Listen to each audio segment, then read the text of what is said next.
जय हिंद दोस्तों, मैं दीपक सर आप सभी के बीच लेकर आ गया हूँ क्लास 10th का आपका चैप्टर मैथ का नाइन चैप्टर लेकर आ गया हूँ। नाइन चैप्टर जिसमें हम लोग आज पढ़ने वाले हैं त्रिकोणमिति के कुछ अनुप्रयोग। ठीक है, मतलब त्रिकोणमिति का ही यूज करके इसमें हम लोग को सीखना है। हाइट एंड डिस्टेंस इसको बोला गया है, चैप्टर का नाम हाइट एंड डिस्टेंस, यानी ऊंचाई और दूरी का इसमें ज्ञात करना रहता है इस चैप्टर में। लेकिन हाँ, त्रिकोणमिति का प्रयोग करके, इसीलिए इस चैप्टर को त्रिकोणमिति का अनुप्रयोग बोला गया है। कुछ अनुप्रयोग सीखना है, ठीक है। तो इसमें हम कुछ बेसिक बात करेंगे। तो सबसे पहले हम बेसिक बात कर लें। एक होता है उन्नयन कोण। क्या होता है? उन्नयन कोण। ठीक है, तो उन्नयन कोण की बात कर लेंगे हम कि उन्नयन कोण क्या होता है। ठीक है, ऊंचाई और दूरी में इसमें सबसे पहले ये बताया गया है कि उन्नयन कोण क्या होता है। ये बात हम पहले सीखेंगे, ठीक है। तो उन्नयन कोण की बात कर रहे हैं हम, ठीक है। तो देखिए, तो जब कोई व्यक्ति, देखिए यहाँ पे कोई व्यक्ति है, जो व्यक्ति क्या कर रहा है, मान लीजिए यहाँ पे टावर है, यहाँ पे टावर है, ठीक है। एक टावर हम खड़ा कर दिए, ठीक है, ये टावर हो गया। इस टावर के शिखर पर ये कोई व्यक्ति यहाँ से देख रहा है, दिख रहा है ना। तो ये शिखर को, जब टावर का शिखर ये देख रहा है ये व्यक्ति, ठीक है, ये शिखर को, ये टावर का शिखर को ये व्यक्ति देख रहा है, ठीक है। तो इसका ये क्या हो गया? दृष्टि रेखा हो गया। क्या हो गया भाई? दृष्टि रेखा। ये आंख है ना, ये आंख जहां से आदमी, हम जैसे हम यहाँ से देख रहे हैं उसको, ठीक है, देख रहे हैं, तो हमारे आंख के सामने ये रेखा जो खींचे हम, इसको हम बोलेंगे दृष्टि रेखा। क्या बोलेंगे? दृष्टि रेखा। और इससे हम इसी तरह से एक पृथ्वी के समानांतर अगर हम एक रेखा खींच देते हैं, पृथ्वी के समानांतर इसे खींच देंगे, तो इसको बोलते हैं क्षैतिज रेखा। क्या बोलते हैं? क्षैतिज रेखा, ठीक है। तो इसके बीच में जो कोण बना है, इसी का नाम है उन्नयन कोण, ठीक है। उन्नयन कोण, समझ गए? उन्नयन कोण किसको कहेंगे? जब कोई व्यक्ति नीचे से, कहां से?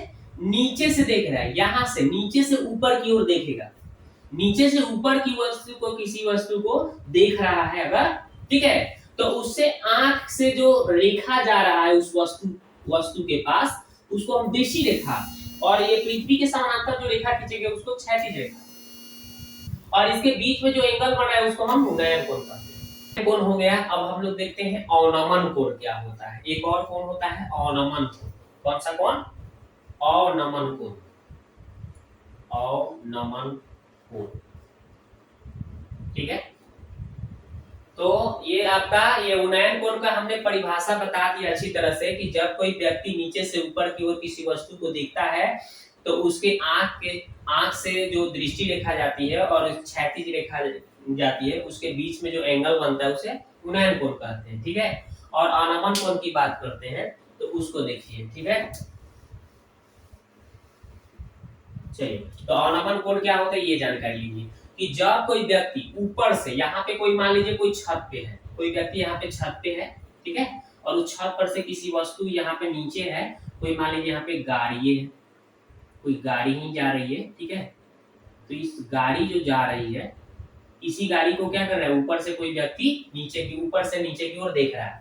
तो इस, ये जो है आंख का, ये आंख यहाँ पे आंख से जो देख रहा है इस वस्तु को ऊपर से नीचे की ओर, तो ये हो गया, इसका क्या हो गया? दृष्टि रेखा हो गया। क्या हो गया? ये दृष्टि रेखा, दृष्टि रेखा हो गया।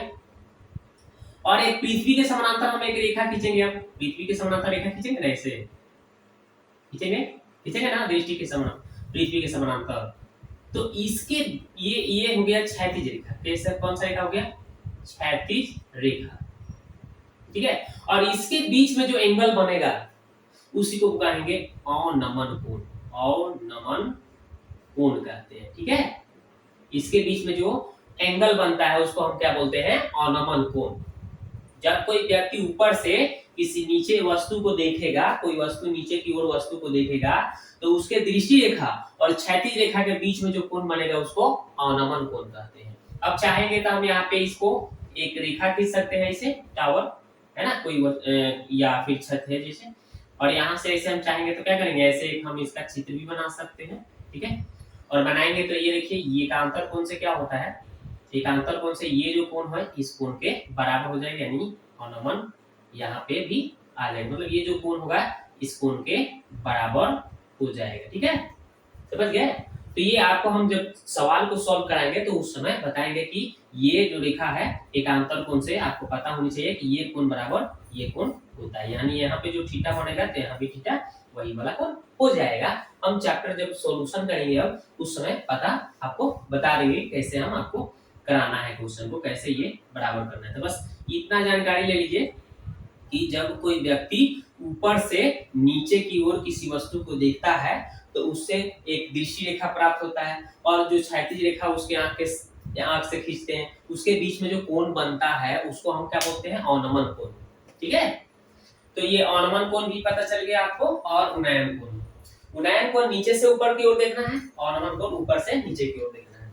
अब हम चैप्टर में चलते हैं। ठीक है, अब हम चैप्टर में चलते हैं। अवनमन और उन्नयन आपको हमने समझा दिया। ठीक है, अब चैप्टर में देखिए क्या है, 9.1 निकालिए, बुक तो होगा आपके पास। 9.1 का क्वेश्चन नंबर हम 1 सॉल्व करेंगे। ठीक है, बहुत ही इजी तरीका से, बहुत ही बेहतरीन तरीका से आपको बताऊंगा। ठीक है, टेंशन नहीं लेना है। तो देखिए बोला है, पहला क्वेश्चन बोला है कि सर्कस का एक कलाकार है जो एक 20 मीटर लंबी डोरी पर चढ़ रहा है जो अच्छी तरह से तनी हुई है और भूमि के एक सीधे लगे खंबे के शिखर से बांधा हुआ है। ठीक है, और यदि भूमि का स्तर के साथ डोर द्वारा बनाया गया कोण 30 डिग्री हो तो खंबे की ऊंचाई ज्ञात कीजिए। तो इसका तो चित्र दे दिया है। ठीक है, फर्स्ट जो क्वेश्चन है दोस्तों इसका चित्र दे दिया है। देखिए कैसे चित्र दिया है, तो इस तरह से चित्र दिया है, देखिए। ठीक है, इसका चित्र इस तरह से दे दिया है और बोला है कि ये 20 मीटर है डोरी का लंबाई। ठीक है, ये खंभा ए बी एक खंभा है, और फिर बोला है कि इसके साथ जो है उन्नयन कोण कितना बना रहा है, 30 डिग्री का बना रहा है। तो पूछ रहा है कि इसमें खंभे की ऊंचाई, ये खंभे की ऊंचाई निकालना है। ठीक है, सिंपल तरीका से कैसे निकालना है, देखिए हम चाहेंगे तो इसको हम h मीटर ऊंचाई मान लेते हैं। ठीक है, अब सॉल्व करते हैं। तो देखिए इसमें दिया क्या है और निकालना क्या है, ये दो चीजों पर डिपेंड करेगा। ये आप दो बात ध्यान में रखिएगा चित्र में कि दिया क्या है निकालना क्या है, ये सोचना है आपको। तो दिया है हमें कर्ण, ये समकोण त्रिभुज हुआ ना, तो इसमें दिया है कर्ण, ये कर्ण बोलते हैं 90 के सामने, और निकालना है हमें ये 30, ये कोण के सामने जो होता है लंब होता है, निकालना है लंब। तो लंब निकालना है, कर्ण दिया है, तो लंब बटा कर्ण किसमें होता है, p/h किसमें होता है, साइन में होता है, तो साइन लेकर बनाएंगे। ठीक है, तो थोड़ा सा मान लेंगे हम इसको कि माना कि क्या माना कि AB बराबर क्या h मीटर ऊंचाई का क्या है, ऊंचाई का एक खंभा है। ठीक है, खंभा है।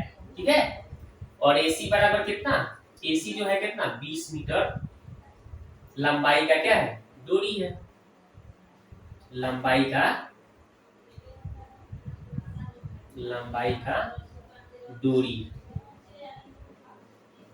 बस इतना लिख देना है। अब इसलिए समकोण त्रिभुज की बात करते हैं, कौन सा है भाई, समकोण त्रिभुज, समकोण त्रिभुज ABC में तो हमें लेना क्या है, साइन थीटा। क्या लेना है भाई, साइन थीटा। थीटा का जगह कितना है 30 है, और इसका लंब क्या हो गया आपका AB, अब बटा कर्ण क्या हो गया AC, यानी p/h। तो साइन 30 का मान होता है 1/2, और AB को हमने क्या माना है, h माना है, और AC का मान दिया है 20। अब इसको हम थोड़ा सा आगे बढ़ाएंगे, तिर्यक गुना करा देंगे। तो देखिए इसको हम h में 2 से करेंगे तो 2h, अब 20 में 1 से करेंगे तो 20। अब यहाँ पे h का मान निकालना है दोस्तों, कैसे निकलेगा, तो देखिए h बराबर हो जाएगा 20/2, काटेंगे तो कितना होगा 10, यानी h का मान आ गया 10 मीटर। यानी अतः कहने का मतलब खंभे की ऊंचाई कितना है 10 मीटर, अतः खंभे की ऊंचाई h बराबर कितना आ गया 10 मीटर। यही राइट आंसर हो गया। ठीक है, तो इस तरह से पहला सवाल का जवाब देना है। पहला क्वेश्चन बना दिए, अब देखते हैं दूसरा क्वेश्चन।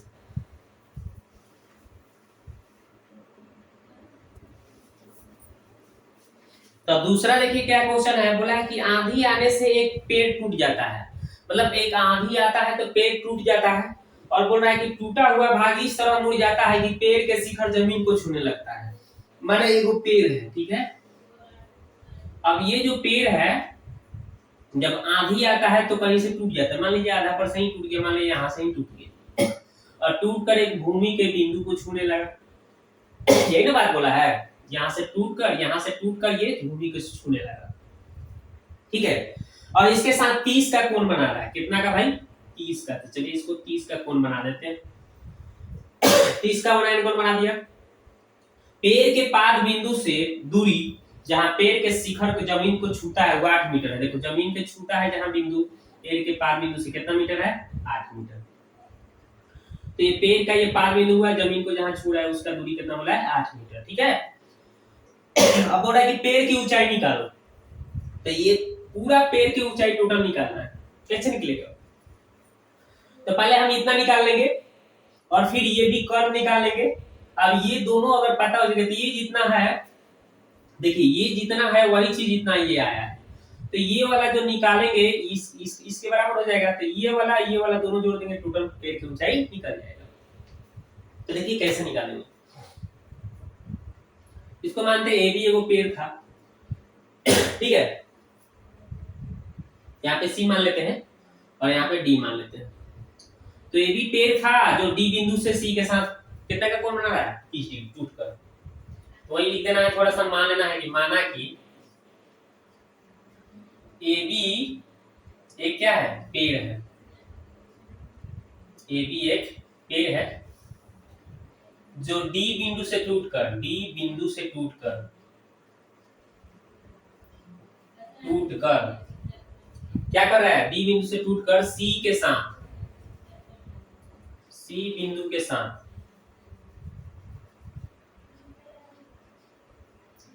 सी बिंदु से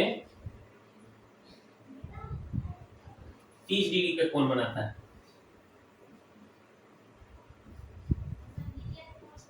ना बस माना कि ये भी एक पेड़ है जो डी बिंदु से टूटकर सी बिंदु से 30 का कोण बनाता है। बस इतना लिख दीजिए, कहानी खत्म। अब करना क्या है दोस्तों, हमें ये भी निकालना है और ये भी निकालना है, टोटल हमें पेड़ की ऊंचाई निकाल देना है। तो सबसे पहले हमें दिया क्या है, ये आधार दिया है। देखिए ये आधार नीचे वाला दिया है, तो पहले मैं ये निकालूंगा। तो लंब और आधार की चर्चा कर रहे हैं, तो निकालना है ये लंब, ये आधार दिया है। तो लंब आधार किसमें रहता है, P/D किसमें रहता है, tan में रहता है। तो tan ले लेंगे, ठीक है। समकोण त्रिभुज हम कौन सा ले लेते हैं, DBC में, ठीक है, DBC में। तो DBC में देख रहे हैं तो हम क्या लेना है भाई, tan कितना 30 बोला है, tan 30। तो लंब कितना हो गया DB और आधार हो गया BC। अब आपको tan 30 का मान पता है 1/√3 और DB का मान कितना है नहीं पता है, छोड़ दीजिए। और BC का मान 8 है, पता, छोड़ दीजिए।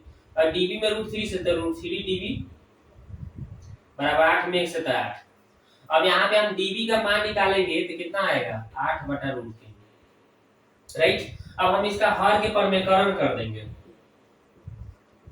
तो हर के परमेकरण कैसे होता है, देखिए 8/√3 था तो √3 से ऊपर एक नीचे गुना एक बार ऊपर गुना कर देंगे, ठीक है।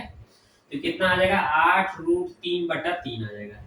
बस DB का मान निकाल लिया ना, इतना छोड़ दीजिए। अब हमें क्या करना है, एक बार हमें ये वाला लेना है, ये वाला हमें कर्व निकालना है। तो ये 90 है ना, यहाँ पे 90 के सामने एक कर्व निकालना है और ये आधार दिया है। तो आधार बटा कर्व किसमें होता है, कॉस में होता है। तो अब हम त्रिभुज, इसी त्रिभुज को लेंगे, पुनः त्रिभुज है ना, समकोण त्रिभुज, पुनः समकोण त्रिभुज कौन सा, DBC में। तो इसमें हमें क्या लेना है भाई, tan 30 लेना है। tan नहीं लेंगे, tan चूंकि लेंगे तो फिर तो लंब आधार आ जाएगा। हमें तो लेना है, अब के हमें आधार बटा कर्व लेना है। आधार बटा कर्व किसमें होता है, यानी कि आधार यानी कि B/H लेना है, कॉस में होता है। किसमें होता है भाई, कॉस में। तो कॉस 30 डिग्री आधार। तो आधार क्या है भाई BC और कर्ण क्या है DC, ये निकालना है, ठीक है। तो हम कैसे निकालेंगे, देखिए यहाँ पे बनाते हैं। चलिए, तो अब हमें cos 30 का मान कितना होता है, ये मान पता है आपको, √3/2 होता है। और BC का मान 8 दिया है, रखिए 8। और ये DC का मान नहीं पता है, छोड़ दीजिए। DC का मान तो निकालना ही है। फिर यह गुना कर दीजिए, तो DC में √3 से तो √3 DC बराबर 8 दूना 16, 8 दूना कितना हो गया भाई 16 हो गया। अब क्या करेंगे, तो DC बराबर 16/√3, अब हर के पद में कर्म कर दीजिए, 16 गुने √3 से ऊपर गुना एक बार और नीचे हूँ एक बार गुना कर दीजिए, तो कितना आ गया 16√3/3। ये आपका कौन सी आया, DC का मान आ गया, ठीक है, ये आपका DC का वैल्यू आ गया, ठीक है। तो DC का वैल्यू अगर आपको पता चल गया तो आपको यहाँ पे देख लीजिए AD बराबर क्या है, DC है, लिख सकते हैं ना, क्योंकि AD बराबर क्या है, DC, AD बराबर DC, तो DC का मान यहाँ पे भर दीजिएगा, कितना हो गया 16√3/3 मीटर, किसका मान आ गया, AD का भी मान आ गया है ना, इसलिए AD का मान आपको पता चल गया ना, कितना आ गया AD का मान, AD का मान आ गया ना 16√3/3। तो हमें ये सब पता चल गया, DB भी पता चल गया, DB कितना आया है, देखिए यहाँ पे DB पता चल गया है, और DC देखिए DB और फिर AD, ये हमें पता चल गया ना। अब खाली जोड़ देंगे, अतः पेड़ की कुल ऊंचाई, तो हम अतः पेड़ की कुल ऊंचाई यहाँ पे लिख देते हैं, इसको थोड़ा सा मिटाकर आंसर हो जाएगा। देखिए एक लाइन लिख देते हैं यहाँ पे, अतः पेड़ की कुल ऊंचाई पूछा है ना,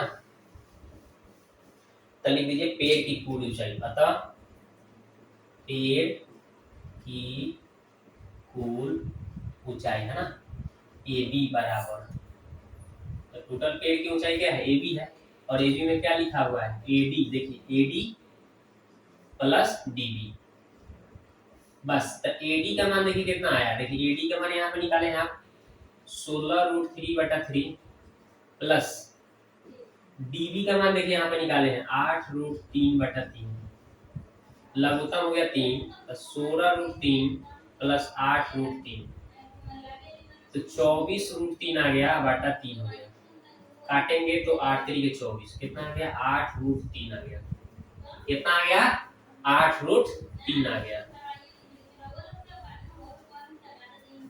तो बस इतना आंसर आ गया दोस्तों, यही इसका राइट आंसर हो गया, अतः पेड़ की कुल ऊंचाई 8√3 मीटर, समझ गए ना, यही इसका आंसर हो गया। तो दोस्तों वीडियो कैसा लगा आपको कमेंट बॉक्स में जाकर जरूर कमेंट कीजिए, अब हम नेक्स्ट वीडियो में अगले इसके क्वेश्चन लेकर सॉल्यूशन आऊंगा, ठीक है।